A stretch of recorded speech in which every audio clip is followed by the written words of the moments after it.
आपल्या शहरातील, जिल्ह्यातील आणि राज्यातील ताज्या बातम्या पाहण्यासाठी TV7 न्यूज चॅनल सबस्क्राइब करा आणि बेल आयकॉनवर क्लिक करा।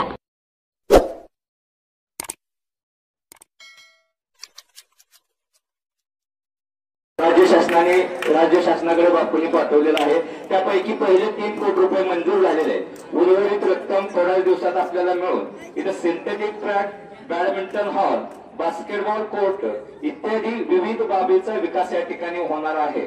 आणि अतिशय आपल्या आता जवळजवळ आपल्या तालुक्यात 76 हायस्कूल आहेत, जवळजवळ 40 हायस्कूलचे संघ आज उपस्थित आहेत या ठिकाणी। आणि काल मुलींचे सामने झाले, तिथे 32 हायस्कूलच्या टीम मुलींच्या उपस्थित होत्या।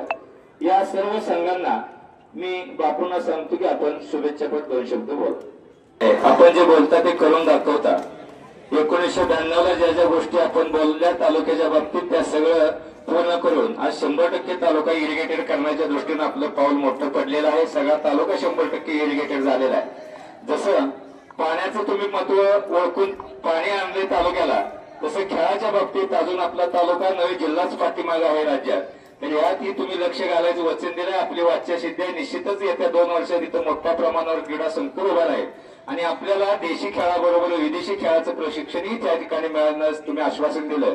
त्याबद्दल सांगोला तालुक्यातील तमाम खेळाडू, सर्व खेळाच्या संघटना आणि सर्व हायस्कूलच्या वतीनं मी परत एकदा आपलं हार्दिक आभार मानतो। आज या ठिकाणी शालेय तालुकास्तरीय शालेय क्रीडा स्पर्धा पार पडत आहे। आपण सर्व विद्यार्थी या स्पर्धेत हिरिरीनं भाग घेण्यासाठी आज खेड्यापाड्यातून या ठिकाणी आला।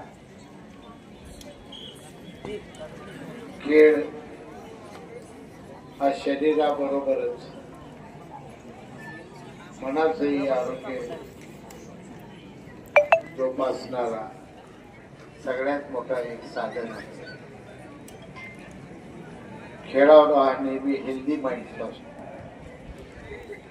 दिलदार मनाचा असतो, त्यालाच आपण खिलाडू वृत्ती म्हणतो। ही खिलाडू वृत्ती बाळपणी तुमच्यात रुजावी आणि तुमचं शारीरिक संपूर्ण आरोग्य हे चांगलं राहावं हा उद्देश ठेवून या स्पर्धा या ठिकाणी आयोजित केलेल्या आहे। गोरे सरने सांगितलं, तुम्हा सर्व मुलांना मी सांगतो, त्याचा तुम्ही कितवीत आहे? 5वी ते 12वी। तुम्ही कॉलेजला जाण्या 5वी वाला 7वी जाण्या अगोदर इथं क्रीडा संकुल मोठं उभा आहे।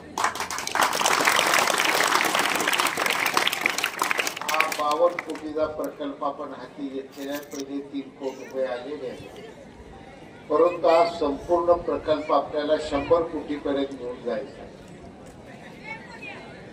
या ठिकाणी सर्व सुविधा, एकही अशी खेळ नसावा की ज्याची सोय या क्रीडांगणात नाही। ते देशी खेळ असो किंवा विदेशी खेळ असो, आपल्या तालुक्यातील सर्व तरुणांना ही सुविधा उपलब्ध करून देणं कर्तव्य समजून मी या कामाला पाठीमागे लागलेला आहे। त्या सगळ्यांच्या शुभेच्छेने हे काम लवकर पूर्ण होईल। जास्त बोलत नाही, तुम्हा सर्वांना या क्रीडा स्पर्धेसाठी माझ्या हार्दिक शुभेच्छा देतो। गणपतीचं आगमन झालंय, गणपती बसवलं का नाही? गणपती या गणरायाच्याही तुम्हाला मी उत्सवाच्या हार्दिक शुभेच्छा।